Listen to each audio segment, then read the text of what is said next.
I admire the station. It tries to give the truth as it is, without having to kowtow to anyone. But the reason for that in media, just to add, alam mo, when you're dependent on the advertising, your real boss is the brand and the agent. Because sila nagpapasok ng pera. Business. Business, yeah. So you are indebted to big business. Big business will tell you. But if you're not, then it's a totally different situation. That's why this is good, because you can be very objective. But anyway, we talk about reward and punishment. One is public praise or disgust for the person. The other one, of course, is money, right? Good. Money. Yeah. I mean, you do a good job. Pay properly. Pay properly and reward them with proper. So it's merit-based, right? Merit the third one, meritocracy. The third one is jail. Put him in jail, all right? Or fire him. Yeah. I remember there was this person. He was a provincial director. I caught him stealing, and I wanted him not only fired, but he would lose all his benefits. Yes. And all the regional directors appealed to me to have pity on him, to give him at least his benefits, because he would lose his job already.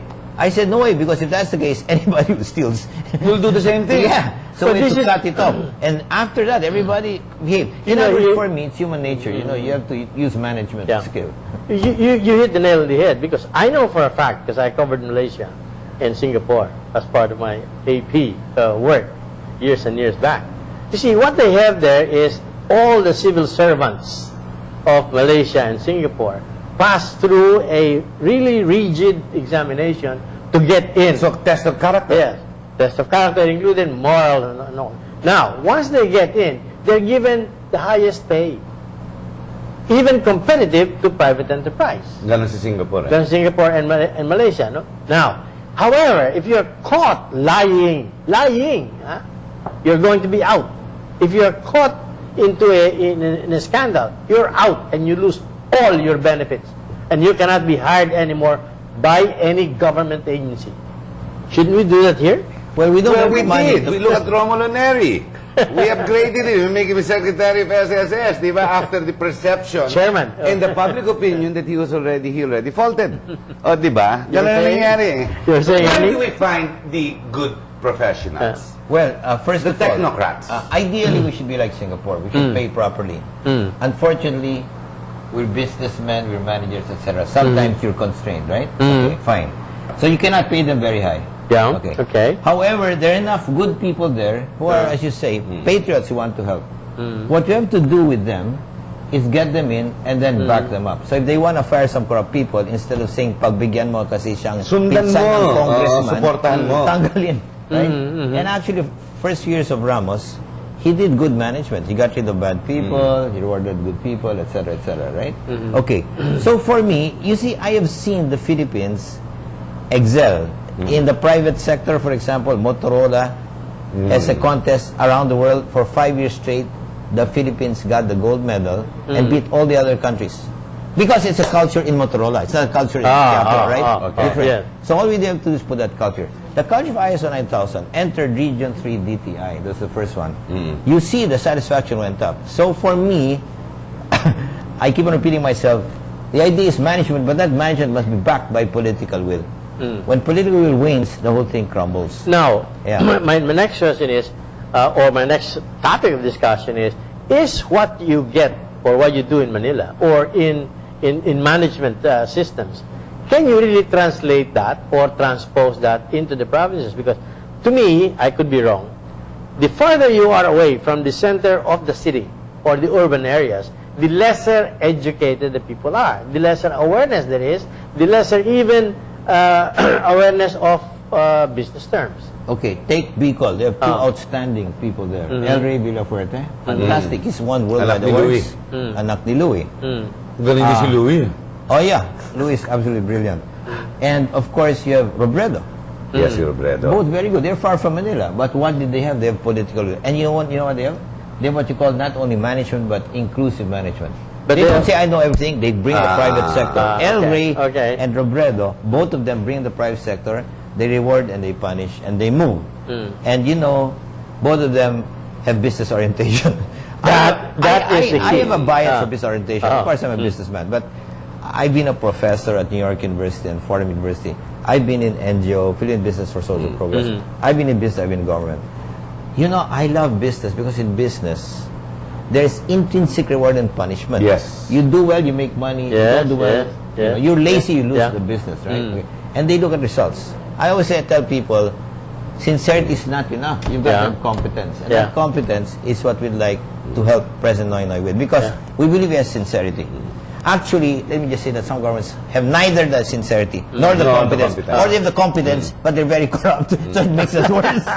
Right? Yeah. Okay. So now what we've got to do is bring in that commitment with the competence. And in the government, you'll be amazed, many of them are true patriots. They can get higher paying jobs elsewhere, they stay there. Right? Why? For example, customs. To be honest with you, it's extremely corrupt. But there are a lot of people there who are very good, who are honest. Yes. There's another one I'll tell you about. Well, I have to get my magnifying glass when I go to customs. Sorry, go ahead. There's some, but I'll tell you how bad I it no is. longer import or export anything, but my experience there, it's devastating. Go Anyway, ahead. yeah. I have a devastating experience. When we brought down 40% to 1%, I even asked That's for a desk fantastic, there. actually. Yeah, and I had a desk there in customs, so I was private sector. And then the smugglers accused me of harassing them. Funny, huh? Private sector harassing the smugglers. Of course, that's the way to do And it. then you know what? Two customs people wrote sworn affidavits saying that I was not harassing. Their boss told both of them to withdraw the affidavits and withdraw Baliktad. protection from me. Imagine that. Baliktad. So there are some very bad people. But there are also some very good people. They're the ones giving me tips. For example, up to now, I have some people telling me, a smuggled shipment comes in, don't tell our boss because it's part of the smuggling, but this what this. So we move in and we get them. So there are very good people in government and very bad people in government. What you have to do now is the private sector. Of course, there are bad people in the private sector as well. Yes. Of How do course. we identify this? How do we sort them out? Track record, simple. In the private sector, you know who loves to corrupt people and you know who don't, right? We know the names, okay? In the government, balitang-balita yan. In every department, they know who's crooked and who's not, right? Okay, fine. That's why for me, I'm a little upset when some people come in and they say, keep everyone wrong. You should get rid of the bad ones. And I think that is a risk. This government should not try to bend over backwards, trying to reconcile and unify and keep the bad eggs. They should get rid of them. But Ernie, because the moment that they is- don't get rid of them, it'll continue. It'll you know? continue. But Ernie, that's part of, again, the culture, the political culture of our people. Because they say, oh, don't buy them. They can be your allies, you know. It's multiplication. It's not... No. Well, Addition. Politics is addition, indeed, yeah. or subtraction. Isn't that the case? Well, look at Robredo and Villafrede. For me, since I'm a businessman and I want results, I look at the successful people. How did they handle it, right? Okay? Villafrede and Robredo reward the good and give the bad a hard time. Punish them, yes. Yeah. So when you say it's the culture, it may be culture for 90%, but Yes. there's the 10% that's good. Okay. Now, can we expand the 10%? My answer is yes. ISO 9000, right? You see, before that, the Filipino industry people were so inferior to Taiwan and they have bad products, right? And then one day they came in and they were told, we're going to close your shop, we have to export, but they won't accept export unless you do ISO 9000. So they did that. It takes 1 million pesos, 1 year. Yeah. They have no choice, so they did it. And guess what? We get the best products, right?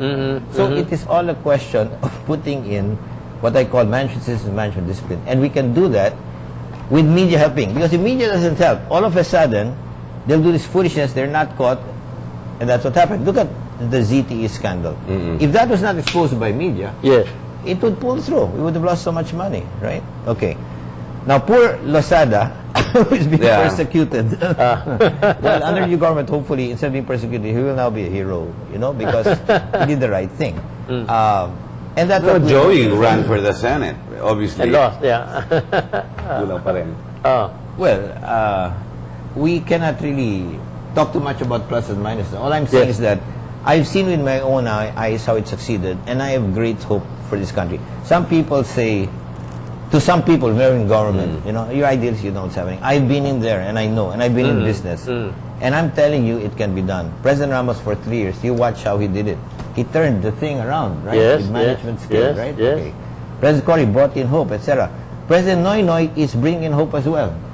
So if we don't help, it'll go the way of other people, Ningas Tugon, right? Okay. But if we help, maybe it will be 6 years. Hopefully, that's what we're hoping for. That's Right. why I was asking you, what do you think should be done? If you don't mind, I'll be interviewer, you'll be the interviewee. Because you're very smart, but I want to know what you think can be done. I think we have a dilemma in the country as far as priority is concerned. It's all coming all at once. You cannot say one is more of a priority towards the other, but the reason, for example, why environment and food security is because These are realities that we have to confront. And really, the problem is not the land. Obviously, it's the people. But we do have the people that